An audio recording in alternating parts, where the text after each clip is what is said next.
성경 공부라고 생각하고 본문을 좀 찾아서 읽으면서 이제 그 말씀 안에서 확신을 가지는 그런 시간을 가졌으면 좋겠습니다.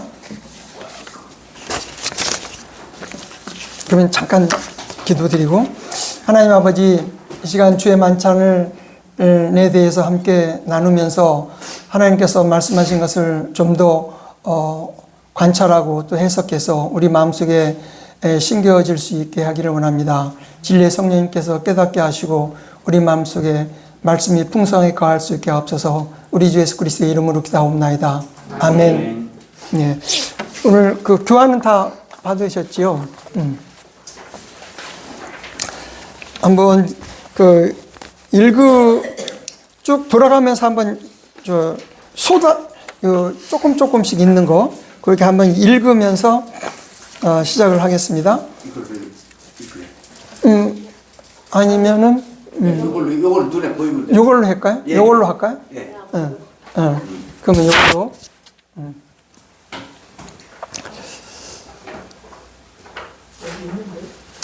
그러면은 우선 본문을 한 번 더 읽을게요. 그리고 그들이 먹고 있는 동안에 예수님께서 빵을 집으시고 그것에 복을 주신 후에 그 빵을 찢으시고 제자들에게 그것을 주시며 말씀하시기를 받아 먹으라, 이것은 나의 몸이라 하셨느니라.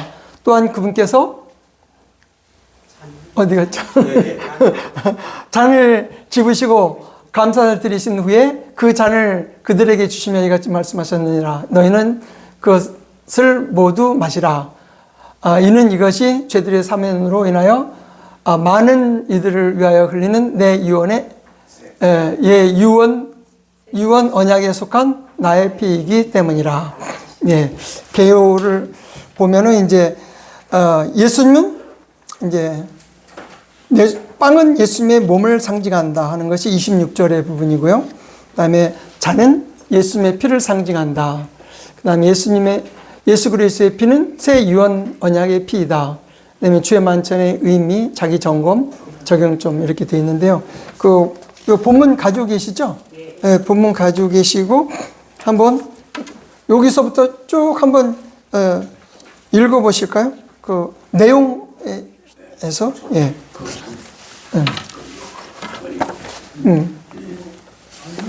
틀려. 그건 요약. 여기. 예. 페이지 적혀 있는 거요. 예. 내용. 예. 다들 왜 이렇게 좋아해? 내용. 내용. 내용부터. 내용. 본문의 장면은 6월절 만찬자리에서 이루어집니다. 단순한 식사가 아니라 출애굽 사건을 기념하는 언약적인 만찬입니다. 6월절은 이스라엘이 이집트에서 구원받은 사건입니다. 어린 양의 피로 심판에서 보호받은 하나님의 역사입니다. 예수님은 이 6월절을 자신의 십자가 사건으로 완성시키셨습니다. 예수님께서는 6월절 당일에 죽으셨습니다. 6월절 어린 양이 죽는 시간에 십자가에서 죽음을 당하셨습니다. 세상 죄를 제거하시는 하나님의 어린 양이 되셨습니다. 예. 그래서 고린도전서 5장 7절, 그게 굉장히 중요한 구절인데 한번 읽으신 분이 찾아서 한번 읽어보실까요? 고린도전서 5장 7절.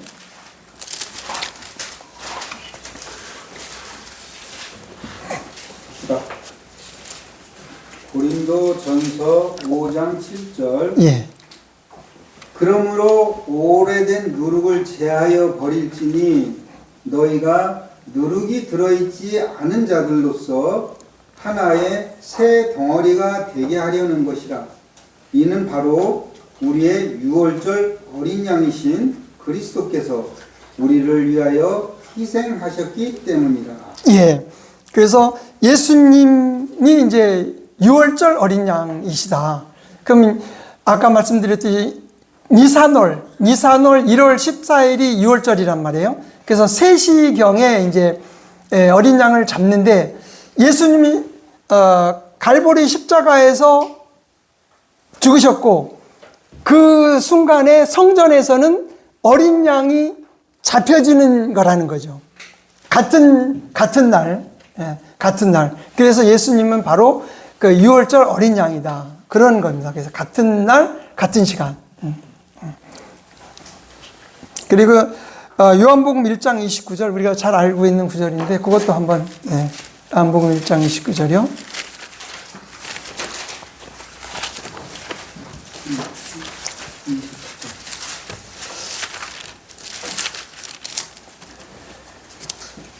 다음 날 요한이 자신에게 오시는 예수님을 보며 이같이 말하니라. 세상 죄를 제거하시는 하나님의 어린 양을 보라. 예. 그래서 우리가 특별히 세상 죄를 제거한다고 하는 것은 take away라고 되어 있고, 예전에 이제 개혁성경에서는 세상 죄를 지고 가는 뭐 이렇게 되어 있는데, 뭐 뜻이 비슷하긴 한데 take away 하면 뭐다 이제 제거한다고 하니까 조금 더 강한 의미가 좀 보여지긴 하죠. 그래서 이 모든 것이 유월절, 이집트에서 있었던 유월절을 염두에 두고 하는 얘기라는 거죠. 요한도 거기에서 있었던 그 어린 양, 그 다음에 고린도전서 5장 7절에 사도 바울도 바로 유월절 어린 양이다, 예수님이. 그래서 세대주의적인 해석에 있어서 해석을, 그러니까 니산월 1월 14일 유월절 오후 3시에 예수님이 죽으셨고 성전에서는 어린 양이 죽임을 당했다 하고 해석을 하는 겁니다. 우리 세대주의적인 그런 관점에서. 그런데 다른 언약 신약 있는 분들은 그렇게 해석을 안 할 수도 있죠. 그렇게 안 할 수 있는데 우리는 그렇게 해석하는 거예요. 요 본문에 근거해서. 그래서 사실 저도 6월절 날 1월 14일 오후 3시에 예수님이 그날 죽으셨다 하는 것에 대한 확신은 그 전에 신앙생활 오래 했지만 우리 독립춘예기에 와서야만 그걸 알게 된 거예요. 저도. 아마 많은 분들도 그렇게 아셨을 수도 있어요. 예. 그렇기 때문에 6월절 어린 양이라고 하니까 더 의미가 깊어지는 거잖아요. 그죠? 예. 그 다음에 1번 빵. 예. 그 뒤에. 예. 예. 빵은 예수님의 몸을 상징한다. 그리고 그들이 먹고 있는 동안에 예수님께서 빵을 집으시고 그것에 복을 주신 후에 그 빵을 찢으시고 제자들에게 그것을 주시며 말씀하시기를 받아 먹으라, 이것은 나의 몸이라 하셨습니다. 빵을 집으시고 복을 주셨습니다. 예수님께서는 빵에 대하여 아버지 하나님께 감사를 드리시고 그 빵을 거룩하게 구별하셨습니다. 이 빵은 평범한 빵이나 영적인 의미를 가지는 징표로 구별되었습니다. 6월절 식사에 사용되는 빵은 무교병입니다. 누룩은 죄를 상징하기 때문에 무교병은 죄 없으신 예수 그리스도의 몸을 상징합니다. 예수 그리스도의 몸은 죄 없는 희생 제물입니다. 예, 거기까지요. 그러면 히브리서 4장 15절 예수님의 그 몸을 상징한다. 히브리서 4장 15절 읽으신 분이 한번 찾아주실래요? 이는 우리에게 대신 한 대제사장은 우리의 연약함들을 공감하지 못하는 분이 아니시기 때문이다. 오히려 모든 점들에서 우리가 그러한 것처럼 시험을 받으셨으나 그럼에도 죄는 없는 분이시다. 예, 그럼에도 죄는 없는 분이시다. 바로 죄가 없는 분이시다. 그렇기 때문에 우리 죄를 구속하실 수 있다. 그 다음에 아까 고린도전서 5장 7절을 읽었는데요. 그건 다시 한번 희생 제물이라는 관점으로 한번 그 부분을 다시 한번 보겠습니다. 아까는 이제 6월절 어린 양이라는 관점으로 읽었는데요. 고린도전서 한번 읽을까요? 예, 한 번 더. 그러므로 오래된 누룩을 제하여 버리지니 너희가 누룩이 들어있지 않은 자들로서 하나의 새 덩어리가 되게 하려는 것이라. 이는 바로 우리의 유월절 어린 양이신 그리스도께서 우리를 위하여 희생하셨기 때문이다. 예, 아까는 이제 우리의 유월절 어린 양이신 그리스도까지 중점을 봤다면 우리를 위하여 희생하셨다. 희생이 이제 희생 제물을 일하는 거죠. 희생 제물. 예. 그다음에 2번 찢으시고 그 부분. 예. 예, 뒤에 예. 찢으시고 제자들에게 주셨습니다. 찢으신 것은 십자가에서 찢기실 몸을 예표하는 것입니다. 이것은 고난과 희생을 상징합니다. 이사야 53장 5절. 그러나 그가 상처를 입은 것은 우리의 불법들로 인하며 그가 상한 것은 우리의 죄악들로 인함이라. 우리가 화평을 위하여 징계가 그 위에 임하였도다. 그런즉 그가 맞은 채찍들로 우리가 치유되었도다. 예수님께서 만찬을 행하신 시점은 아직 십자가 이전이므로 예언적 상징 행위입니다. 예, 일단 그거까지만 먼저요. 그 이사야서 53장 5절의 마지막 부분에 보면 그가 맞은 채찍으로 우리가 치유되었도다. 그래서 그 오순절 쪽에서는 이 부분은 이제 육체적인 질병을 강조를 하는 데 쓰이거든요, 사실.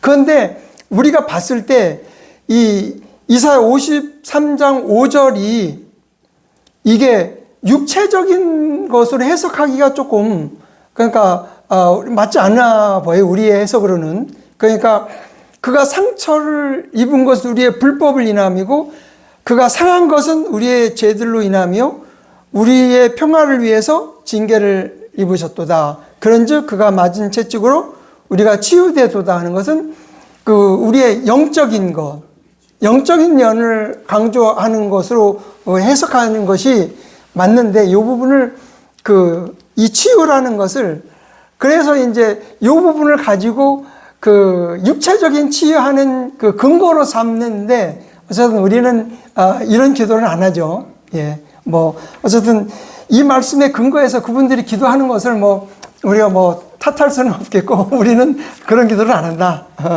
하는 관점이 한번 그 찾을 성경 구절이 없으니까 저기 하자면 더 한번 읽어보실래요? 쭉. 3번도. 예. 네. 이것은 나의 몸이라 하고 말씀하셨습니다. 빵이 실제로 예수님의 몸으로 변형되는 것이 아니고 상징적 표현입니다. 왜냐하면 예수님은 그 자리에서 몸으로 그대로 존재하셨고 빵이 실체 육체가 될 수 없었기 때문입니다. 그러나 단순한 상징을 넘어서 대신 속죄의 죽음의 실제를 가리키는 표입니다. 빵은 그리스도의 희생을 기념하는 표입니다. 예. 그럼 이제 거기는 이제 이해되셨을 거고 2번 그 부분. 잔은 피를 상징한다. 또한 그분께서는 잔을 집으시고 드리신 후에 그 잔을 그들에게 주시며 이같이 말씀하셨느니라. 너희는 그것을 모두 마시라. 잔의 포도즙은 피를 상징합니다. 피는 바로 생명을 의미하는 것입니다. 그래서 구약의 대속의 원리는 피 흘림이 없이는 사명이 없느니라 하는 것입니다. 피는 생명과 속죄와 언약 체결의 수단인 것입니다. 예, 거기서 레위기 17장 11절. 레위기 17장 11절.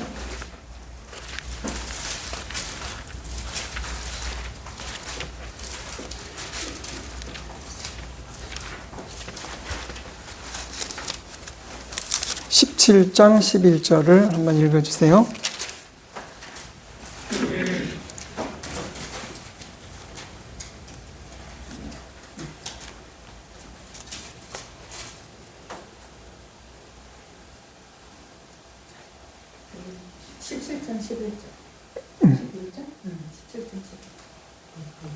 이는 육체의 생명이 피 속에 있기 때문이라. 그런즉 나는 그것을 너희에게 주어 제단 위에서 너희 혼들을 위한 속죄를 이행하게 하였노라. 이는 그것이 혼을 위하여 속죄를 이행하는 피이기 때문이라. 예, 지금 죄를 지으면 하나님의 법칙은 죽어야 되는 거잖아요. 그러면 죽어야 되는데 그 대신 양이 죽는단 말이죠. 그래서 왜냐하면 사람이 피를 흘리는 것을 대신해서 양이 피를 흘리기 때문에 피가 피를 대속하는 거잖아요. 그죠? 그래서 이제 피가 혼을 속죄하는 거죠. 너희 혼을 위해서 속죄를 이행한다 하는 거죠. 그래서 그 다음에 히브리서 9장 22절. 히브리서 9장 22절. 그리하여 율법에 따라 저희 모든 것들이 피로 깨끗하게 되느니라. 그런즉 피 흘림이 없이는 사면이 없느니라. 예. 그래서 피 흘림으로 인해서 이제 사면이 이루어진다. 그래서 이것이 언뜻 이해가 안 갈 수 있잖아요. 뭐 우리 이방인의 입장에서는. 그러니까 이것은 아까 이제 이집트에서 6월절 어린 양 그 관점을 생각하면 금방 해석이 되죠. 그죠? 문설주에 피를 발랐을 때 그 집은 안전했던 거 그런 의미에서 바로 이제 피 흘림이 없으면 사면이 없다. 그 피를 바르고 그 문 안에 있던 모든 사람은 안전했던 것처럼 우리는 예수 그리스도를 믿음으로 우리 몸에 피가 뿌려지면 사면이 되고 안전하다 하는 의미입니다. 그래서 피는 생명과 속죄와 언약 체결의 수단인 거죠. 그러니까 육체의 생명은 피가 있다고 했으니까 피는 생명이고, 그 다음에 속죄는 피로 이루어지는 거고, 그 다음에 언약 체결의 수단도 아까쯤에 하나님과 백성 사이의 언약도 짐승이고, 또 하나님과 교회 사이의 언약도 예수님의 피고, 그래서 언약 체결의 수단이다. 그러니까 아브라함이 이제 짐승을 쪼개서 제사를 드렸잖아요. 그래서 하나님께서 이제 그 밤에 그 사이로 지나가셨잖아요. 그러니까 그 짐승을 쪼갠 의미가 어떤 의미죠? 짐승을 쪼갠 의미가? 네, 말씀을 듣기로 네. 그걸 어기면 네. 내가 이것처럼 내가 쪼개지리라. 예, 그렇죠. 정확하게 말씀. 바로 그 뜻으로 그런 거죠. 그래서 이제 지나가신 거예요. 예. 그 체결이 됐다. 그러니까 네가 어기면 이게 이제 이 짐승이 쪼개진 것처럼 너도 쪼개진다. 그리고 또 언약이 파기된다 하는 의미가 되겠죠. 예. 그 다음에 2번 우리 저기 앞에 감사를 드렸습니다. 예. 예수님께서 십자가의 죽음을 앞에 두고 감사를 드린 것은 하나님의 인류 구속 계획에 대한 완전한 순종을 나타내신 것입니다. 3. 너희라고 말씀하신 것은 공동체적 참여를 의미합니다. 너희는 개인과 교회 지체들 전체를 포함합니다. 주의 만찬은 개인의 구원의 확신뿐만 아니라 지역교회의 공동체적 연합을 의미합니다.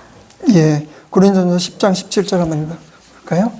고린도전서 10장 17절. 이는 우리가 많으나 하나의 빵이며 하나의 몸이기 때문이라. 그는 우리 모두가 그 하나의 빵의 동참자들이 되기 때문이라. 예. 그래서 하나의 빵. 그래서 사실 우리 빵 만드는데 교회 지체들이 많을 경우에는 하나의 빵을 만들기 쉽지는 않을 것 같긴 한데 우리는 이제 하나의 빵 만드는 게 가능하죠. 그런 의미에 있어서 그러니까 그 만드는 분도 가능하면 하나의 빵으로 한번 그러면 솥이 엄청 커야 되나요? 어쨌든 그런 의미에 있어서 이게 문자적으로 그대로 받아들여서 그렇게 하실 수 있으면 좋을 것 같아요. 그죠? 하나의 빵, 하나의 몸. 예수님이 몸이 찢기셨다. 그 다음에, 그렇죠. 그 다음에 이제 3번, 우리 3번 한번. 예. 예수 그리스도의 피는 새 유언 언약의 피이다. 마태복음 26장 8절. 이는 이것이 죄들의 사면으로 인하여 많은 이들을 위하여 흘려지는 새 유언 언약에 속한 나의 피이기 때문이다. 예, 그 1번까지도. 예. 주의 만찬의 핵심입니다. 나의 피는 예수 그리스도의 피입니다. 예수님께서 십자가에서 실제로 흘리실 피를 의미하는 것입니다. 예수 그리스도의 피는 구약의 모든 희생 제사의 성취입니다. 구약은 동물의 피로 죄를 덮는 임시적인 속죄였습니다. 그러나 예수 그리스도의 피는 한 번에 영존하는 구속을 이루시는 피입니다. 예, 이것도 굉장히 중요한 거죠. 그래서 히브리서 9장 12절 한번 이제 말씀을 통해서 확인을 해보도록 하겠습니다. 염소들이나 송아지들의 피도 아니요 오직 그분 자신의 피로 그분께서 한 번 거룩한 처소 안으로 들어가시어 우리를 위하여 영존하는 구속을 얻어내셨느니라. 예, 지금 한 번, 그 다음에 영존하는 구속. 그래서 한 번에 완전히 이루었다 하는 거고요. 그 다음에 오직 그분 자신의 피로 그분께서 예수님께서 한 번 거룩하신 처소 안으로 들어가시오. 거룩하신 처소가 어디인가요? 거룩하신 처소.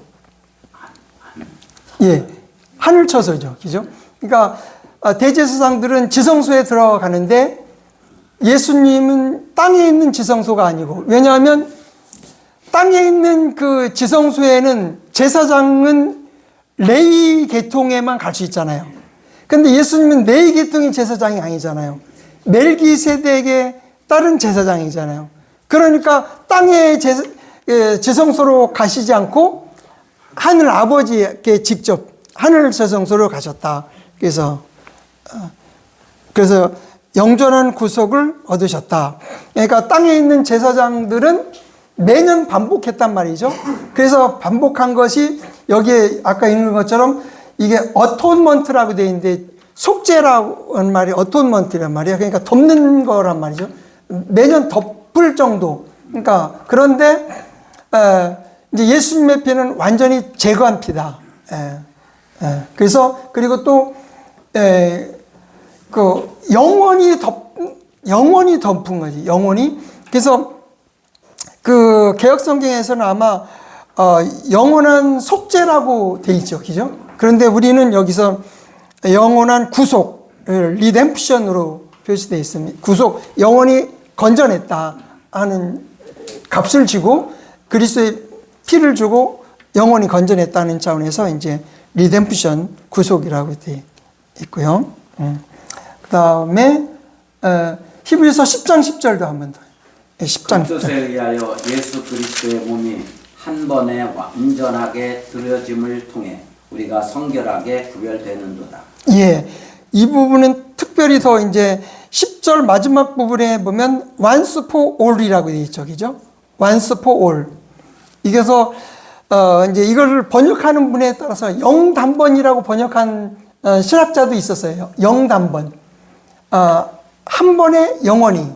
근데 여기서 번역은 한 번에 완전하게 이렇게 돼 있죠. 그래서 once for all, 굉장히 중요한 의미예요. 예수 그리스도가 한 번이지만 그 효과는 영원한 거다. 그러니까 최초의 인류부터 마지막 인류까지 모두를 한 번에 처리하셨다. 그러죠. 그래서 완번에 굉장히 중요한 그 신학적인 용어입니다. once for all. 예, 그럼 2번.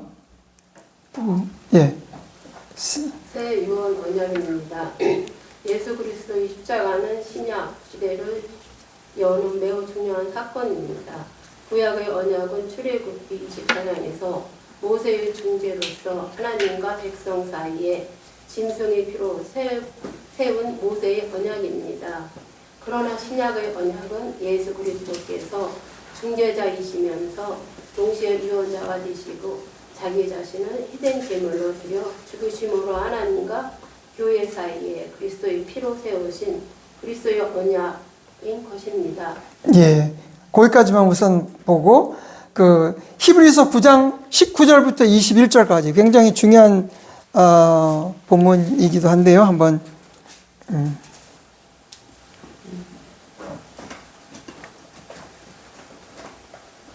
한번 읽어보시겠어요? 예. 9장 19절부터 21절까지. 예. 여기가 잘 안 보여요.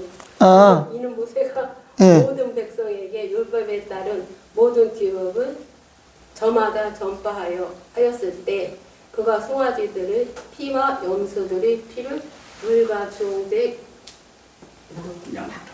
양털과 무술주와 더불어 취하여 그리 그 책에도 뿌리고 모든 백성에게도 뿌리면서 말하기를 이것은 유언 언약의 피니 하나님께서 너희에게 지시하신 것이라 하였더라.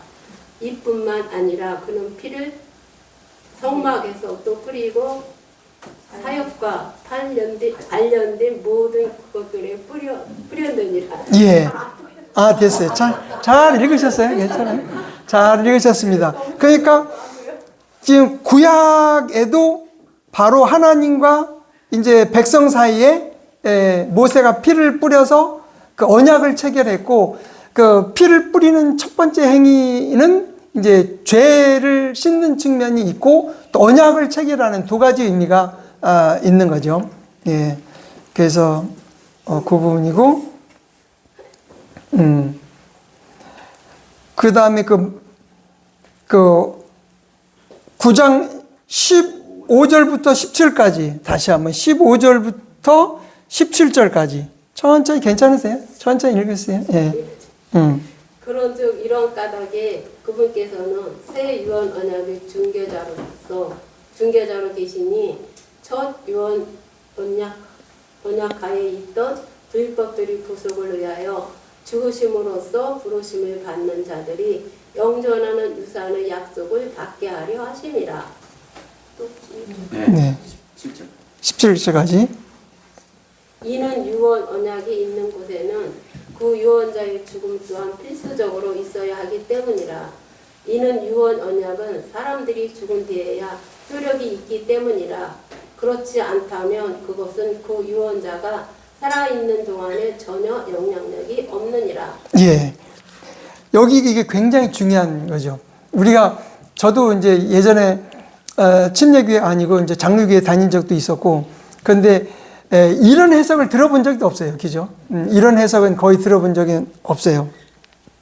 근데 15절 다시 보면 이런 까닭에 그분께서 새 유언 언약의 중재자이시다. 그러니까 구약에서도 모세가 중재자였듯이 예수님이 중재자이시다. 그다음에 첫 유언 언약에 있던 불법들을 구속하셨다. 첫 유언 언약은 구약이잖아요. 구약 아래에 있었던 불법. 그럼 구약 아래에 있었던 불법이 새 유언 언약으로 이미 성취된 거라고 그러잖아요. 그러니까 아까 말씀드렸듯이 매년 대제사장이 1년마다 속죄를 해서 백성의 죄를 없애긴 했지만 덮는 거였다는 거지. 덮어서 아브라함의 품 속에 그냥 있었던 거예요. 의인이라 할지라도. 그랬는데 그 새 유언 언약이 십자가에서 발효되자마자 이제 그들이 결국 낙원에서 하늘로 옮겨진 거잖아요. 그러니까 그래서 이제 어떤 학자들이 구약에 있는 사람은 오실 그리스도를 보고 구원받았고 또 그 신약에 있는 사람은 오신 그리스도를 보고 구원받았다고 얘기하는 것도 틀린 말은 아닌 거예요. 이 관점으로 보면 그잖아요. 그분들이 그리스도라는 것을 모르기는 했지만 몰랐잖아요. 그러나 그리스도는 몰랐지 메시아가 오실 거라는 건 알았잖아요. 메시아, 그들의 용어로는 메시아를 약속하셨기 때문에. 그러니까 그 창세기서부터 메시아를 약속을 했다고 지금 창세기 3장 15절에서도 그랬죠. 그 메시아를 기다리고 있었고 지금 아브라함의 품에서 그 메시아를 기다리고 있었던 거란 말이죠. 여기서 그래서 첫 유언 언약에 있던 불법들의 구속을 위해서 죽으셨다. 이건 아주 놀라운 해석이죠. 여기 그렇게 해석하고 있죠. 그래서 부르심은 받은 자들이 여기서 그 다음에 이제 부르심을 받았다. 그러면 여기에서는 이제 신구약을 포함한 모든 사람으로 해석을 우리가 하는 거예요. 그러니까 그 구약에 있는 사람들을 구속했을 뿐만 아니고 부르심을 받은 자들이 이제 신구약을 포함해서 모든 부르심을 받은 자들, 이제 그리스도 안에 있는 자들이 영존하는 유언 언약을 받게 하려 합니다. 그래서 바로 영존하는 그 유언 언약, 아까 오전에 설명드렸듯이 예수님과 교회하고 체결된 언약, 우리는 교회 안으로 들어가 있잖아요. 그러니까 예수님 안에 있음으로 우리가 이제 상속을 받게 되는데, 그 상속이 아까 말씀드린 영생, 하나님의 영광, 또 그리스도와 함께 공동 상속자가 되고 궁극적으로 새 예루살렘에 거하는 거고요. 그러니까 이제 교회는 하늘이 이제 상속이고, 그 다음에 이스라엘 백성은 땅을 상속한다고 그랬잖아요. 그러니까 옛날 언약에 있어서는 가나안 땅을 상속지로 받았잖아요. 그런데 새 하늘과 새 땅에서도 우리는 새 예루살렘이라는 하늘인 거예요. 그러니까 새 예루살렘하고 새 하늘과 새 땅하고 뭐 이렇게 그 연결은 돼 있지만 약간 분리되어 있는 거죠. 그러니까 왔다 갔다 할 수 있는데 뭐 같은 건 아니라는 거죠. 그래서 새 예루살렘은 그리스도의 신부인 교회가 있는 거고, 그 다음에 이 새 하늘과 새 땅은 그 천년왕국 땅을 이스라엘 민족에게 줬기 때문에 그 땅의 민족이라는 거예요. 그때도 땅을 준다는 거예요. 새 하늘과 새 땅은 이스라엘에게 주어진다. 우리는 이렇게 해석을 하는 겁니다. 예. 아마 이제 그 부분에 있어서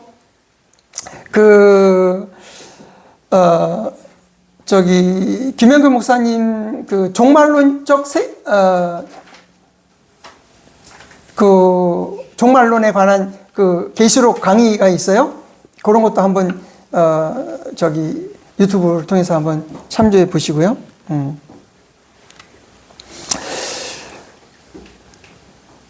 그래서 이제 16절에 이는 유언 언약이 있는 곳에는 유언자의 죽음 또한 필수적으로 있어야 하기 때문이라. 그래서 유언 언약은 사람들이 죽은 뒤에야 효력이 있기 때문이라. 그러면 그 효력이 언제 발생을 했다고요? 유언 언약의 효력이? 십자가에서. 예수의 십자가에서. 이건 너무나 놀라운 거잖아요. 그러니까 십자가가 신약과 구약을 나누는 분기점인 거예요. 저도 이것을 독립심리교회에 와서야 알게 된 거란 말이죠. 예전에 성서심리교회에 있었을 때 거기도 그 성경대로 한다고 했는데 그런 개념이 잘 설명이 안 됐었어요. 근데 이제 우리 사랑심리교회에서 신학을 하면서 이제 그때부터 알게 됐는데, 바로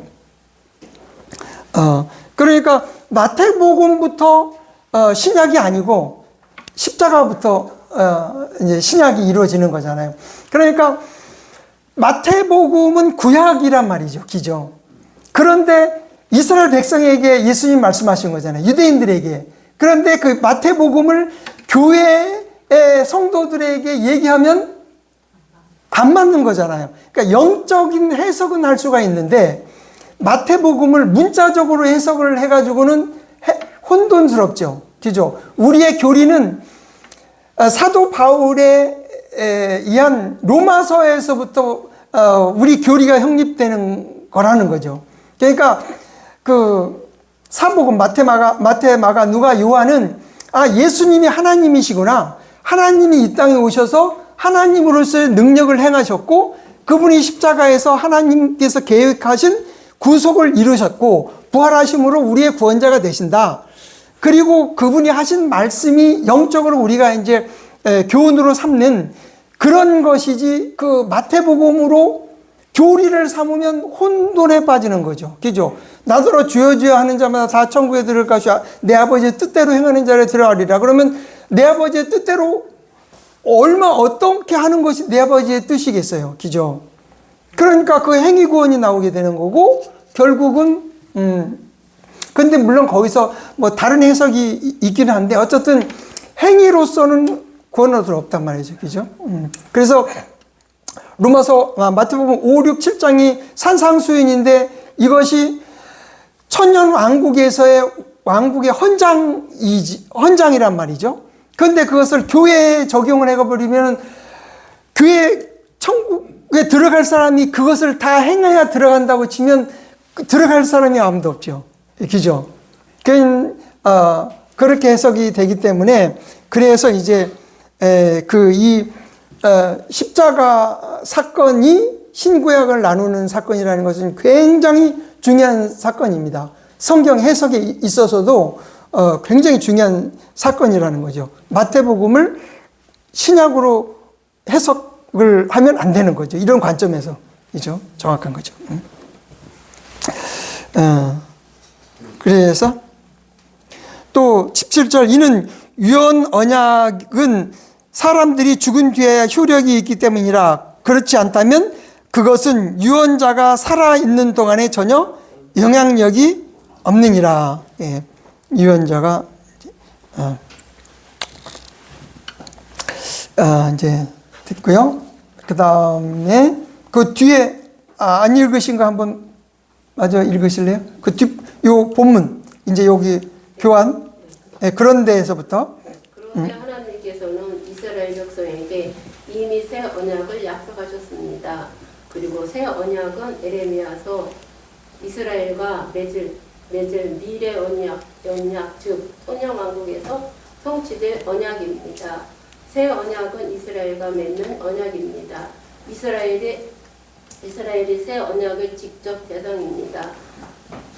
에레미야 31장 31절에서 말씀하시는 원래 새 언약의 당사자는 교회가 아니지만 교회는 그리스도의 피의 영적 혜택에 먼저 참여하게 되었습니다.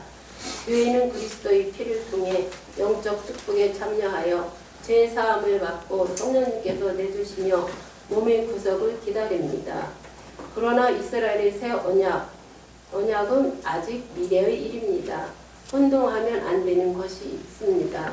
교회가 영적인 이스라엘이라거나 모든 언약이 교회에 이전되었다고 하는 것은 성경 교리에 맞지 않는 것입니다.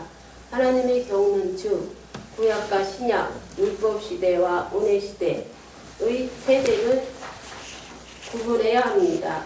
주의 만찬은 새 언약 자체에 참여하는 것이 아닙니다. 주의 만찬은 십자가에서 새 유언 언약이 발효되었기 때문에 교회는 그리스도의 피에 대한 기념에 참여하는 것입니다. 예, 감사합니다. 에레미야 31장 31절 한번 찾아보겠습니다. 에레미야 31장 31절. 우리가 이사야, 에레미야,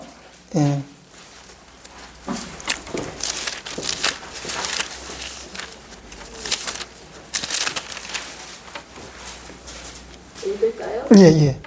보라 주가 말하노라 내가 이스라엘 집과 유다 집과 더불어 새 언약을 맺은 그날들이 오나니. 예, 32절 한 번 더. 그것은 내가 이집트 지역에서 그들의 주상들을 손으로 데리고 나온 그날에 내가 그들과 맺은 언약에 따른 것이 아니니라. 예, 그때 언약을 옛 언약이죠. 시내산에서 맺은 거 옛 언약. 예. 비록 내가 그들에게 남편이었을지라도 그들이 나의 언약을 파기한 것이라 주가 말하노라. 예. 그래서 그러나 내가 이스라엘 집과 맺을 언약은 이러하도다 하면서 이제 주가 말하노라 그날들 이후에 내가 나의 법을 그들 심중에 두고 그들의 마음속에 기록하겠노라. 그리하여 나는 그들이 하나님이 될 것이요 그들은 나의 백성이 되리라. 그러니까 이것이 새 유언 언약과 비슷한 효력이 있어요. 그러나 이것은 예레미야에게가 말한 그 에레미야 30장 31절의 것은 이스라엘이 언약의 주체라는 거죠. 대상자. 교회가 아니라는 거죠. 교회가 아니고. 그러니까 언약 시작에 있어서는 이스라엘이 교회라고 이렇게 그 이퀄로 두잖아요. 그러니까 그렇지만 우리는 분명하게 다른 것이죠. 이스라엘은 이스라엘이고 교회는 교회고. 그러니까 신약 시대에서는 유대인이 따로 있고 이방인이 따로 있고 그 안에 공통 분모로 교회가 있죠. 교회가 있어요. 그러니까 교회 안에서는 유대인이나 이방인이나 하나가 된 거잖아요. 그죠? 그래서 그리스도의 십자가로 성소의 휘장을 잘라지면서 하나가 됐다. 그것이 신비다. 그렇게 얘기를 한 것처럼 그렇죠. 그래서 이제 그러나 이 새 언약은 이제 새 유언 언약이라는 말로 아까 이제 됐다고 한 것처럼 이제 그 용어는 뭐 비슷하지만은 테스터먼트라고 해서 의미를 달리 부여했다 하는 것을 아까 말씀드렸고요. 그 다음에 다 읽으셨던가요? 예. 그 다음에 이제 3번. 예, 3번. 유언 언약입니다. 유언이라는 말은 킹제임스 성경에서 매우 중요한 표현입니다. 언약은 이스라엘에게 주셨고 유언은 교회에게 주셨습니다. 유언의 특징은 죽음이 있어야 효력이 발생하는 것입니다. 그래서 예수님께서 십자가에 죽으심으로 인하여 새 유언 언약이 발효되는 것입니다. 그래서 십자가 이유가 신약인 것입니다. 유언은 예수 그리스도의 죽으심으로 발효된 법적인 선언입니다. 그리스도의 유언에 따라서 우리가 받을 영적 유산은 영생, 영광의 몸, 하나님 그리고 연합, 하나님과의 관계, 하늘의 위치와 지위, 새 예루살렘에서 그리스도와 함께 누리는 영광, 통치 참여 등입니다. 예, 거기까지만요. 그러면 여기서 유언은 예수 그리스도의 죽음으로 발효한 법적 선언이다. 그러니까 대통령이 특별 사면하는 것도 법적인 효력이 있는 것처럼 바로 이제 어떤 효력이 있는 거고요. 유언은. 그 다음에 여기 이제 영적 유산의 종류. 사실 영적 유산이라는 것을 우리가 누리고 있었지만 잘 몰랐지. 이게 영적 유산인가 아닌가 잘 몰랐는데 한번 여기 다시 보겠습니다. 요한복음 3장 16절. 오늘 읽으신 분은 많이 찾으셔야 되겠다. 이는 하나님께서 세상을 이처럼 사랑하셨기 때문에 그분께서 자신의 독생자를 주셨으니 누구든지 그를 믿는 자는 멸망하지 않고 다만 영원한 생명을 얻게 하려 하심이라. 예, 영원한 생명을 얻는 것은 현재의 생명이 되겠지만 앞으로 가서 누릴 그 유산이라는 유산이다. 예. 다음에 몸에 영광의 몸을 입는다. 데살로니가전서 4장 16, 17. 이는 주께서 환호와 천사장의 음성과 하나님의 나팔소리와 함께 하늘로부터 친히 내려오실 것이기 때문이라. 그리하면 그리스도 안에서 죽은 자들이 먼저 살아나리라. 그 다음에 살아서 남아있는 우리도 구름들 속으로 그들과 함께 붙들려 올라가 공중에서 주를 만나리라.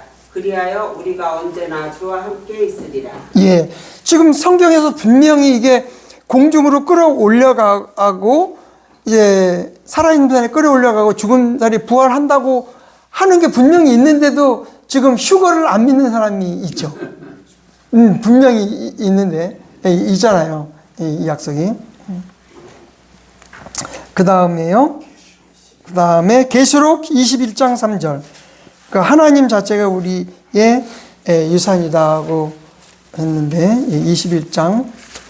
그리고 내가 하늘에서 나오는 커다란 목소리를 들었는데 이같이 말하였더라. 보라, 하나님의 성막이 사람들과 함께 있으니 그분께서 그들과 함께 거하실 것이요 그들은 그분의 백성이 될 것이요 하나님께서는 친히 그들과 함께 계시며 그들의 하나님이 되시리라. 아멘.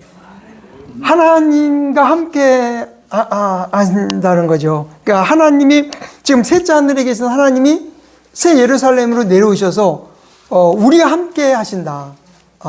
예, 놀라운 영광이잖아요, 그죠? 예. 그다음에 그 그리스도와 연합도 이제 그 상속이다. 골로새서 2장 12절 우리가 지난번 공부를 했었는데요. 2장 12절. 너희가 침례 안에서 그분과 함께 장사되었으며 또한 그 안에서 그분과 함께 살아났으니 죽은 자들로부터 그분을 살리신 하나님이 시행에 대한 믿음을 통해서라. 예, 믿음을 통해서 이제 함께 살아났다. 그래서 그리스도와 함께 숨겨져 있다. 말씀드렸고, 로마서 8장 17절. 로마서 8장 17절. 그리고 자녀라면 그때는 상속자들이니 하나님이 상속자들이자 그리스도와 함께한 공동 상속자들이라. 만일 그리하여 우리가 그분과 함께 고통받는다면 우리는 함께 영광도 받게 되리라. 아멘. 그러니까 예수님이 유언자이기 때문에 죽으셨는데,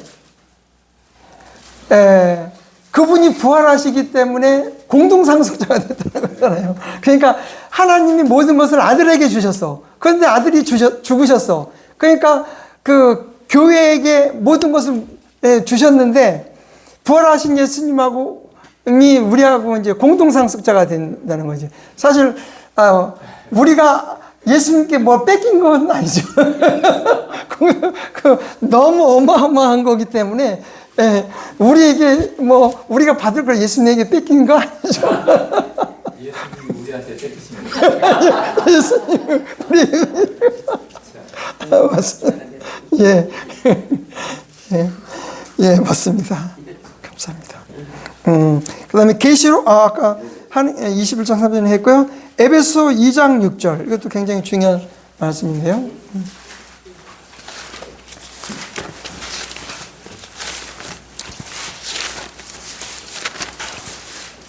에베소 2장 6절. 그리고 우리를 함께 일으키셨으며 우리를 그리스도 예수 안에서 하늘의 천도 등에 함께 앉히셨느니라. 예, 함께 앉히셔서 이제 그분께서 나타내실 때, 공중으로 나타내실 때 우리도 함께 나타내신다. 그 우리의 생명이 거기에 있다고 그랬잖아요. 예수님과 함께. 그래서 우리의 심유권이 지금 하늘에 있다는 얘기지. 그래서 그래서 우리의 지위와 위치도 이제 결국 상속이다. 그다음에 새 예루살렘에서 그리스도와 함께 누리는 영광. 골로새서 1장 12절 한번 아버지께 감사들을 드리라. 그분은 우리로 하여금 빛 가운데 있는 성도들의 유산의 동참자들이 되기에 알맞게 하셨느니라. 예, 이게 굉장히 중요한 그 우리의 고백이죠, 그죠? 그 빛 가운데 있는 성도들의 유산이 지금 새 예루살렘에 우리가 동참자가 됐다며 거기에 참여하는 자가 됐다. 예, 얼마나 큰 복의 얘기죠. 예, 아멘. 예, 예. 그 다음에 22장 3절. 아까는 21장 봤죠? 22장 3절. 그리고 더 이상 저주가 없으리니 오직 하나님의 보좌 곧 어린 양의 보좌가 그곳 안에 있을 것이요 그분의 종들이 그분을 섬길 것이라. 예, 그래서 함께 영광 가운데 있다. 그 다음에 5절 22장 5절 하나 더 읽으실래요? 그리고 거기에는 밤이 전혀 없으리라. 그런즉 그들은 불빛도 햇빛도 필요하지 않으리라. 이는 주 하나님께서 그들에게 빛을 주시며 그들이 영원 무궁토록 통치할 것이기 때문이다. 예, 그러니까 새하늘과 새 땅에서도 우리가 통치한다고 하는데 언뜻 의미가 안 가죠. 하나님께서 통치하시는데, 그런데 지금 새하늘과 새 땅의 새 예루살렘의 크기가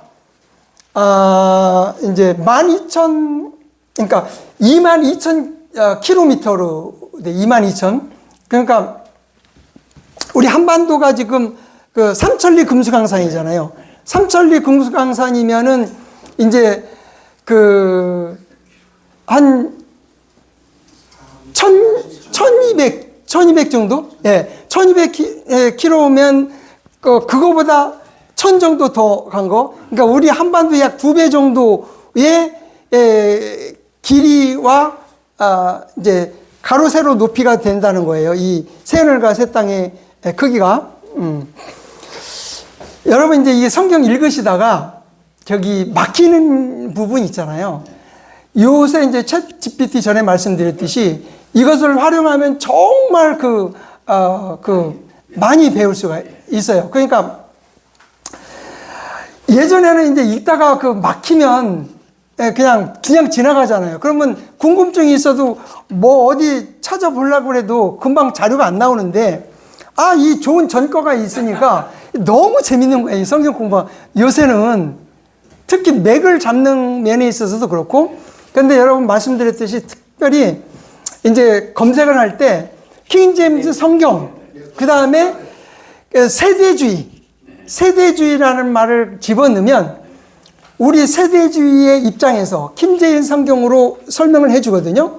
그러면 이제 어쨌든 좀 이제 뭐 간단하게 설명이 되어 있기 때문에 그 자체가 이해 안 가는 수도 있는데, 이거는 우리가 벗어나지 않을 수 있다는 거예요.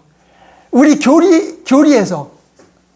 왜냐하면 여기에 올라와 있는 자료들은 이미 미국의 킹제임스 성경을 쓰고 세대주의를 하고 있는 그런 분들의 자료들이 올라온 걸 끄집어 오는 거거든요. 이 로봇이 막 찾아가서 끌어오는 거예요. 끌어와서 딱 그 포맷에 맞춰서 쫙 주는 거니까, 어쨌든 명령만 잘하면 나와요. 그러니까 굉장히 유용하죠. 이용해서 잘 활용해 보시면, 저도 이 새하늘과 새 땅에 새 예루살렘의 크기가 얼만큼 됩니까 하고 딱 물어보니까 12,000 큐빗, 그래요. 22,000km 딱 나오는 거예요. 그러니까 이게 금방 풀리잖아요. 그렇잖아요. 뭐 여기 찾아보고 저기 찾아보고 정신 없을 텐데, 어쨌든 좋은 친구 삼아서 공부 좀 열심히 하세요. 예. 그다음에 이제 다 읽은 골로새 1장 12절 아까 읽었고요. 다 읽은 것 같고요. 그다음에 4번.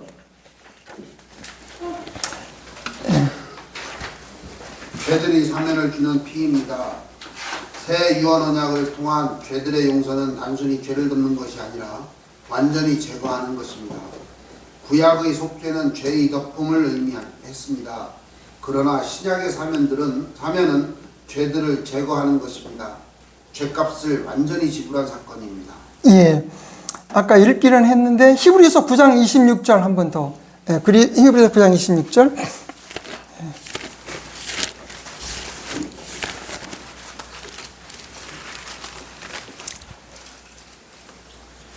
히브리서 9장 25절, 26절. 또한 그분께서는 대제사장이 거룩한 처소 안으로 다른 것들의 피를 가지고 매년 들어가는 것처럼 빈번히 자신을 바치지 않으셔도 됩니다. 이는 그랬더라면 그분은 세상의 기초가 세워진 이후에 빈번히 순환을 겪으셔야만 했을 것이기 때문이라. 그러나 이제 그분께서 자신을 희생제물로 드려 죄를 없애시려고 세상의 끝에 한번 나타나셨다. 아멘. 예, 그래서 희생제물이 되셨고, 이제 빈번하게 순환당할 필요 없고 한 번에 끝내셨다. 한 번에 끝내셨다. 그렇죠. 그 다음에 로마서 6장 23절. 로마서 6장 23절.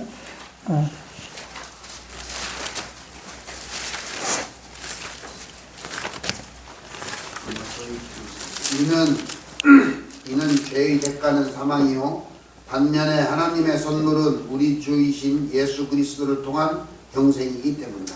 아멘. 그죠? 죄의 대가는 사망이다. 여기서의 사망은 둘째 사망을 의미하는 것이 원칙이죠. 그러나 만약에 그리스도인들이라면 둘째 사망은 가지 않죠. 그러나 죄의 대가는 사망이라는 원리는 똑같이 적용되는 겁니다. 그러니까 그리스도인에게도. 그러니까 죄의 대가는 사망이기 때문에 우리가 죄를 지으면 여기서 죽는다는 개념보다도 사망이라는 뭔가 아무것도 할 수 없는 상태인 거잖아요. 하나님께 영광을 돌릴 수도 없는 상태. 그러니까 죄를 지으면 하나님께 영광을 돌릴 수도 없는 상태인 거죠. 여기서 이 문맥으로 후로 본 건데 다 포함되는 거다. 그죠? 이제 그러니까 이제 구원받지 못한 사람에게는 둘째 사망이고, 구원받은 사람에게는 영적인 능력을 상실하는 것으로 우리가 볼 수가 있겠습니다. 그 다음에 5장 8절. 로마서 5장. 그러나 우리가 아직 죄인들이었을 때 그리스도께서 우리를 위하여 죽으셨으므로 하나님께서는 우리를 향한 그분의 사랑을 권하고 계시느니라. 예, 권하고 계시느니라. 사실 권하고 계신다는 말이 언뜻 이제 이해가 잘 안 가죠. 권하고 계신다. 그런데 생각하고 묵상하고 생각하고 하다 보면 이해가 갑니다. 일어나. 예. 속에서 예, 예. 그러니까, 저도 굉장히 거북했어요, 이 말이. 왜 이제, 그 흠정역에서는, 뭐라고 돼 있더라?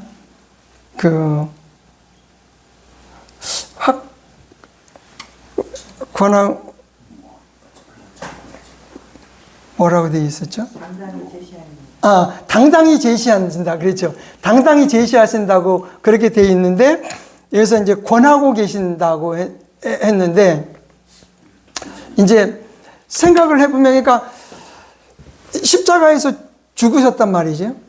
그 하나님의 사랑을 보여주신 거란 말이죠.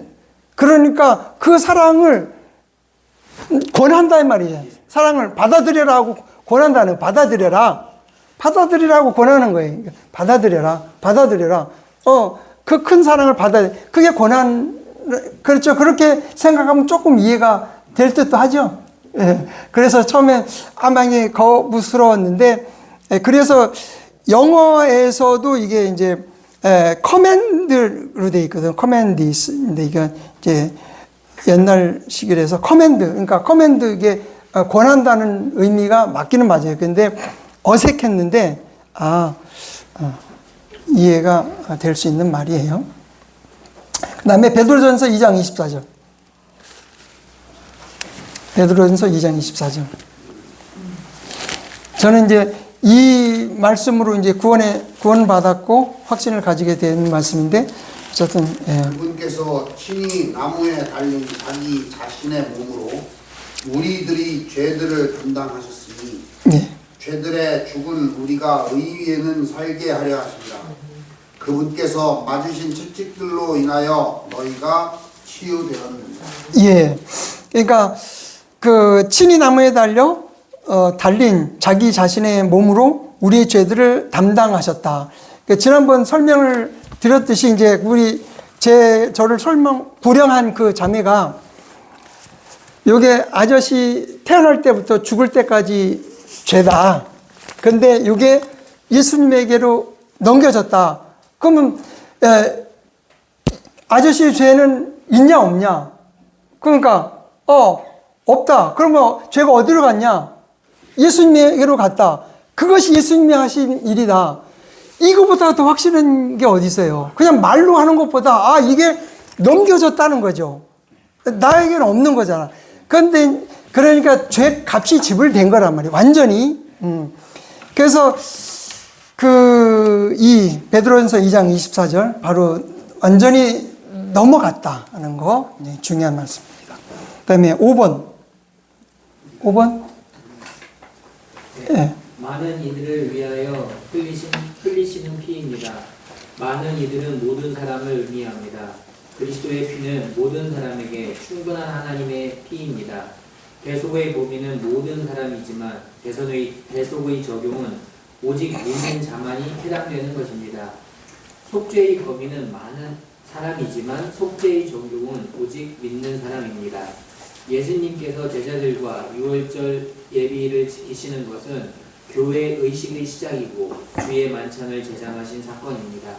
주의 만찬은 상징이지 실제로 예수 그리스도의 몸으로 변형되는 것이 아닙니다. 빵은 몸을 상징하고 잔은 예수 그리스도의 피를 상징합니다. 새 유언 언약의 참여자는 예수 그리스도의 교회입니다. 주의 만찬은 십자가의 중심 사건입니다. 모든 의미가 십자가로 연결되는 것입니다. 주의 만찬은 기념입니다. 십자가를 기억하는 것입니다. 주의 만찬은 선포입니다. 그리스도의 십자가의 죽으심과 부활을 전하는 것입니다. 주의 만찬은 교제입니다. 그리스도의 십자가를 통하여 구속받은 신자들이 그리스도 안에서 하나 되어 성도 간에 연합하는 것입니다. 주의 만찬은 수만입니다. 십자가를 통하여 이루신 구속받은 신자가 그리스도의 재림을 기다리는 의식입니다. 그래서 주의 만찬은 교회 시대 동안 그리스도의 죽으심을 기억하고 선포하며 새 유언 언약의 피의 영적인 효력에 참여하는 거룩한 의식입니다. 아멘. 그렇죠. 그러면 이제 여기 관련 성경 구절을 한번 볼까요? 디모데전서 2장 4절. 디모데전서 2장 4절. 그분께서는 모든 사람들을 구원받게 하기를 원하시고 또 진리의 지식에 이르게 하기를 원하십니다. 예. 이 말이 굉장히 어렵죠. 그러니까 이제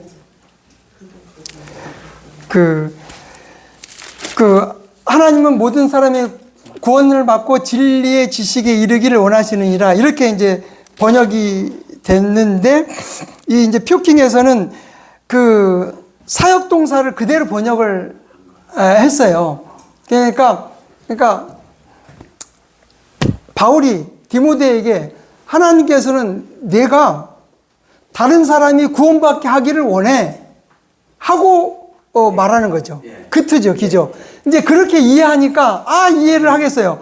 근데 그 전까지는 왜 이렇게 어려워? 그러면 복음 전할 때 하나님께서는 구원받게 하기를 원하신다. 그러면 그 사람들이 무슨 말인지 알아들을까? 막 그렇게 걱정을 했거든요. 그런데 이제 우리가 선포할 때는 하나님께서는 여러분이 구원받기를 원하십니다 하고 얘기를 해도 되는 거고, 여기 본문에서는 바울이 디모데에게 네가 다른 사람이 구원받게 하기를 원하시는 거야 하고 얘기하는 것으로. 나에게 한다는 거야. 예, 그래서 나에게. 그렇죠. 나에게도 그렇게 나에게 하는 거죠. 예. 그렇게 하면 사역동사로 이해하면 무슨 말인지 이해할 수가 있어요. 그러니까 저도 이 말 이해하기 위해서 오래 걸렸어요. 이게 will have로 되어 있거든요. 영어. will have인데 그 뉴 킹 제임스 보면 이것을 이제 desire로 되어 있어요. desire. 그러니까 그냥 원한다. 그러니까 쉽잖아요. 하나님은 그냥 내가 구원받기를 원해. 그러면 쉽잖아요. 그런데 이제 이게 이 표경에서 이제 있는 그대로 번역을 했는데, 이제 와서 이제 따져 보니까 무슨 의미인지 좀 이해하겠더라. 그래서 하나님께서는 내가 다른 사람이 구원받게 하는 일을 하기를 원하신다. 이렇게 이해하면 나한테 적용하는. 그 다음에 2장 4절 봤고요. 그 다음에 에베소 2장 8절 9절. 에베소 2장 8절 9절. 이거 굉장히 이제 중요한 말씀이지요. 그죠? 이는 너희가 은혜로 구원받은 것은 믿음을 통한 것이기 때문이니 이는 너희 자신에게서 난 것이 아니요 그것은 하나님의 선물이라. 행위에서 난 것이 아니니 아무도 자랑하지 못하게 하려 합니다. 예. 이게 문장은 굉장히 이제 심플해 보이는데 구체적으로 볼 때 자꾸 이제 다른 해석이 좀 나오기도 하는데요. 그러니까 너희가 은혜로 구원받은 것은 믿음을 통해서다. 결국 구원받는 것은 무엇과 무엇이 필요한 거죠? 은혜와 믿음이 필요한 거죠. 그러니까 하나님께서 은혜로 예수님을 주신 거잖아요. 그럼 우리는 그 은혜를 받는 통로가 믿음이잖아요. 너무 심플하잖아요. 그죠? 그러니까 하나님이 예수 그리스도를 선물로 주셨기 때문에 그것을 우리는 믿음이라는 통로로, 왜냐하면 by grace through faith잖아요. by grace. 하나님께서 은혜로, 그 다음에 through faith. 그러니까 믿음이 통로가 되는 거예요. 하나님이 은혜를 주시는 내가 받는 통로가 믿음이라는 거죠. 그런데 마치 이 믿음이 행위로 해석을 해가지고 이 믿음조차도 우리가 하는 것이 아니라고 해석하는 이 똑같은 거, 이게 너무나 심플한 걸 가지고도 그렇게 해석한다는 거죠. 예, 그게 아니고 통로라는 거예요. 통로. 행위가 아니고 통로다. 믿음이라는 건 통로다. 단지. 그런데 이는은 뭐예요? 너희가 은혜로 구원받은 것은 믿음을 통한 것이기 때문인데, 이는 너희 자신에게서 난 것이 아니요 그것은 하나님 선물이라. 너희 자신에게서 난 것이 아니요 뭐가 너희 자신에게서 난 것이 아니에요? 은혜. 예. 은혜가 자신에게서 난 것이 아니죠. 예. 예. 그것은, 그러니까 여기서 이는 은혜로 구원받은 것은 믿음을 통한 것이기 때문이다. 그러니까 이는 은혜로 인하여 믿음으로 구원받은 것은, 예, 그 전체 문장, 이는 너희 자신에게서 난 것이 아니요. 그것은, 여기서 이제 그것을 믿음으로 해석하는 분이 있고, 이 앞에 이는이죠. 이는은 앞에 문장 전체를 받는 걸로 봐서 이는으로 해석하시는 분도 있고, 이 부분 그렇게 하시는데, 그래서 이 믿음도 선물이다 하고 해석하시는 분도 있어요. 믿음이 선물이다. 그러니까 이는 너희 자신에게서 난 거지 그것은 하나님 선물이다 해서 그것을 믿음으로 해석하시는 분도 있어요. 그래서 아버지의 믿음이다. 네. 하나 예수님 믿음. 믿음이다. 예수님이 믿음이라. 그런데 어쨌든 그렇게 해석하시는 분도 있다는 거 이해하시고 그걸 근데 저는 그렇게 해석이 안 하고 그러니까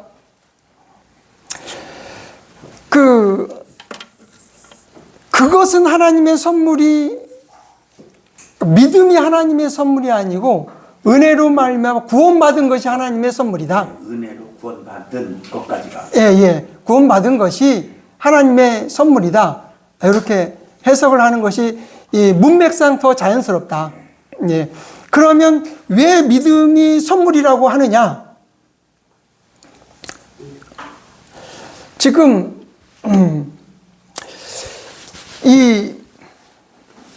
지난번 이제 제임스 낙스 그 믿음 4가지 얘기한다는 것을 말씀 한번 드렸잖아요. 그죠? 그러니까 정말 우리가 그리스도인의 삶에 가장 중요한 용어가 믿음이에요. 사실 그리스도인의 삶에 있어서. 그런데 이 믿음이라는 것을 어떻게 설명하는지 모르는 사람도 많고 우리 스스로도 혼란을 많이 겪어요. 그래서 제임스 낙스 그 보배로운 믿음 그 책자 여기도 한번 제가 한 번 정도 몇 권 가져온 것 같은데. 단행본이요? 예, 단행본 조그만 거. 그러니까 지금 그 믿음이 선물이라고 하는 의미에 있어서는 그 믿음은 보편적인 믿음을 의미하는 거예요. 보편적인 믿음. 보편적인 믿음이라고 하는 것은 모든 사람이 믿음이 가지고 있다는 의미죠. 모든 사람이. 그러니까 우리가 의자를 앉을 때도 믿음이 있기 때문에 앉고, 그다음에 우리가 버스를 탈 때도 믿음을 있기 때문에 타고 이런 개념에. 그러니까 우리가 카드를 타고 결제를 하는 것도 믿음 때문이고 그런 의미에 있어서 믿음. 그죠? 만약에 우리가 불신한다면 아무것도 못 하잖아요. 뭐 의자에 앉을 수 있겠어요? 버스를 탈 수 있겠어요? 카드를 쓸 수도 없잖아. 이거 카드를 쓰면 이거 보이스피싱 당하는 거 아니야? 뭐 할 수가 없죠. 아무것도 할 수가 없는 거예요. 그러니까 생활 속에서 믿음이라는 가지고 살아가는데 단지 그 믿음을 성경에서 예수 그리스도가 나의 죄를 위해서 죽으시고 부활하신 분이라고 얘기하니까 내가 일상생활에서 가지는 동일한 믿음을 예수님에게 놓는다는 거예요. 그게 믿음이기 때문에 그것을 보편적인 선물이다. 그러니까 모든 누구에게나 줬다는 측면에 있어서 선물로 해석을 하면 문제가 없는데 이 믿음을 특별히 하나님께서 주셨다고 하게 되면 설명이 너무 많아야 돼요. 설명이 너무 많아야 돼요. 그러면 보통 사람이 이해하기가 어려워요. 그 설명을 이해하기까지가 너무 어려워. 그러니까 어쨌든 우리는 믿음은 통로다. 예. 그리고 두 번째는 주시는 믿음도 하나님께서 주시는 선물이 있어요. 그것은 뭐예요? 바울과 같이 유로콜로돈이 탔을 때 하나님께서 말씀하신 되리라고 난 하나님을 믿노라 한 그 고백, 그것은 누구나 가질 수 있는 믿음이 아닌가. 하나님께서 그 바울에게만 주셨기 때문에 그것이 선물로서 은사로서의 믿음이라는 거예요. 그게 주시는 것이라는 거예요. 그러니까 은사로서의 믿음은 그리스도인의 삶이 시작된 다음에 주는 거지, 구원 받을 때 주는 그런 개념이 아니라는 거지. 구원 받을 때는 내가 그리스도를 나의 구원자로 신뢰하는 나의 선택에 달려 있는 것이지, 하나님이 나를 믿음을 주었기 때문에 믿는다, 그것은 칼빈주의처럼 예정론에 흘러들 가능성이 있기 때문에 그렇게 하면은 혼란스럽다는 거지. 그래서 그렇게 보지 않고 저는 어쨌든 이 부분은 그 믿음을 선물이라 할 때는 보편적인 믿음의 선물로 이해를 하시는 것이 성경 이해하는데 맞다. 그 다음에 이제 또 세 번째 믿음은 진리의 체계로서의 믿음. 여러분이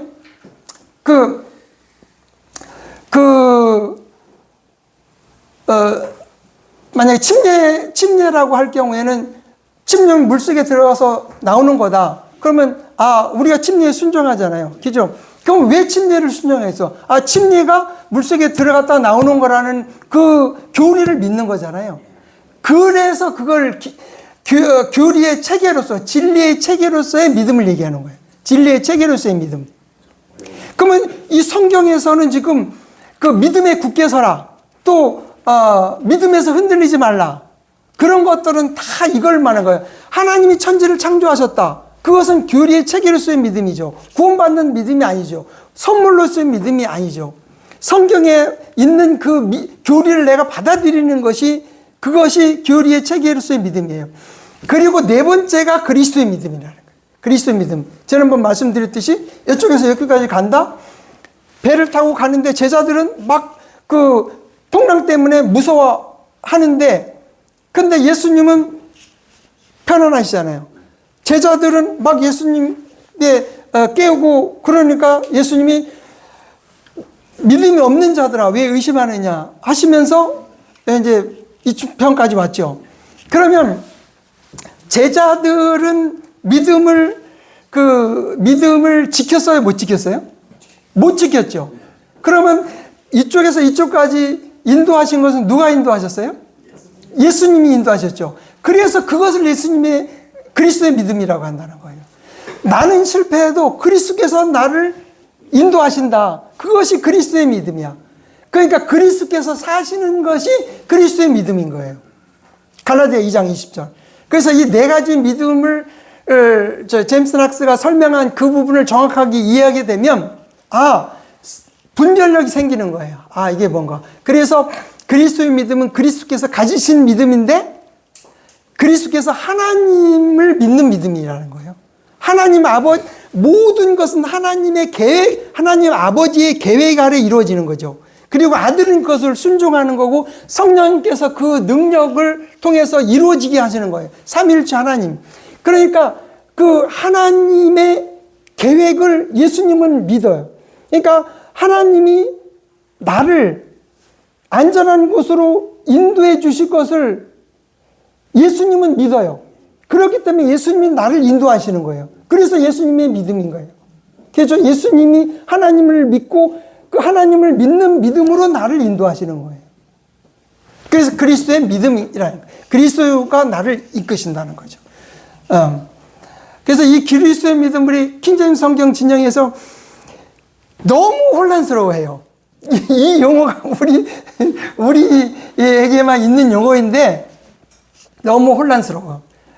제가 이해한 것은 이거고, 이제 제임스 낙스가 이제 지금 많은 우리 킹제임스 성경을 이제 권위 있게 킹제임스 진영에서 말씀 선포하고 있는데, 그렇게 이해하시면 될 것 같습니다. 그때는 그리스도는 인자로서인가요? 신성으로서인가요? 인자로서로 이해를 해야죠. 근데 물론 신성을 가지시기는 하는데, 여기서 이제 사도 바울이 어쨌든 지금 예수님은 하늘에 계시지만 사람의 몸을 가지고 계시죠. 몸을 가지신 하나님이신데 몸을 가지고 계신단 말이에요. 그죠? 그런 의미에 있어서 아버지의 아버지를 믿는 믿음, 아버지를 절대 신뢰하는 믿음. 그러니까 아버지께서 나를 지키시기 때문에 예수님이 나를 지키시는 거죠.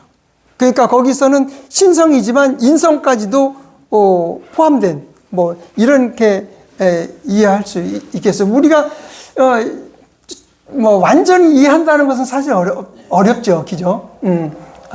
그렇지만 어쨌든 사도 바울이 얘기하는 것은 예수님이 사신다.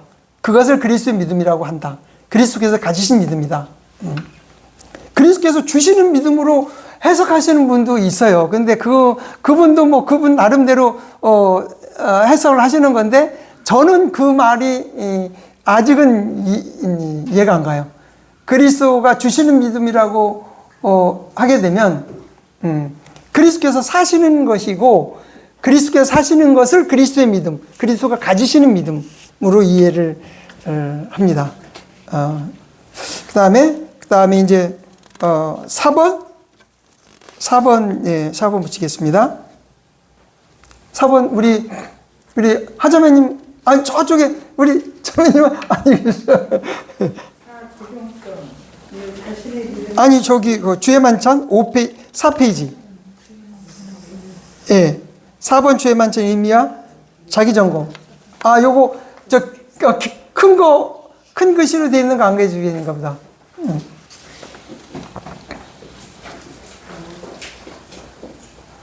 주의 만찬의 의미와 자기 점검. 예, 주의 만찬은 주님의 십자가를 기억하고 재림을 기다리는 교회의 의식입니다. 바울은 주의 만찬을 직접 계시로 전달받았다고 선언합니다. 고린도전서 11장 23절 3. 이는 나 역시 너희에게 전달하였던 것을 내가 주께 이렇게 받았기 때문이다. 이는 단순 전통이 아니라 교회 시대를 위한 공식적인 교리라는 것을 의미합니다. 마태복음 26장에서 예수님께서 십자가 이전에 사도들을 대상으로 주의 만찬을 제정하셨습니다. 고린도전서 11장은 사도 바울이 교회 시대에 지역 교회에서 주의 만찬을 실행했습니다. 마태복음에서 제정되고 고린도 교회에서 적용되었습니다. 주님께서는 주의 만찬에서 고린도전서 11장 25절 나를 기억하면서 이것을 행하라고 말씀하셨습니다. 주의 만찬의 본질은 희생을 반복하는 것이 아니라 기억과 상태입니다. 고린도전서 11장 26절 주님께서 오실 때까지 너희가 주의 죽으심을 보여주기 때문이라 하는 것입니다. 주의 만찬의 시작은 십자가요 교회 시대 전체를 포함하며 끝은 재림입니다. 이 주의 만찬에는 자기를 점검해야 한다. 주의 만찬은 합당하게 행해져야 합니다. 합당하지 않게의 의미는 사람이 합당해야 한다는 뜻이 아니라 합당해야 한다는 의미입니다. 합당하지 않게 일 구원받지 않은 상태입니다. 단순 종교를 하는 것입니다. 이 죄를 품고 있는 상태입니다. 회개 없이 참여하거나 숨겨진 죄 방치해서는 안 됩니다. 3. 공동체를 무시하는 태도입니다. 분열, 다툼, 기회에 대한 무의식의 태도로 참여할 수 없습니다. 4. 형식적 참여입니다. 습관적으로 의미 없이 참여하는 것을 잘못된 것입니다. 성경은 이러한 합당하지 않게 참여하는 사람들에게 약해진, 병든, 잠든 자들 등 실제적으로 하나님의 징계가 있었다고 말씀하고 있습니다.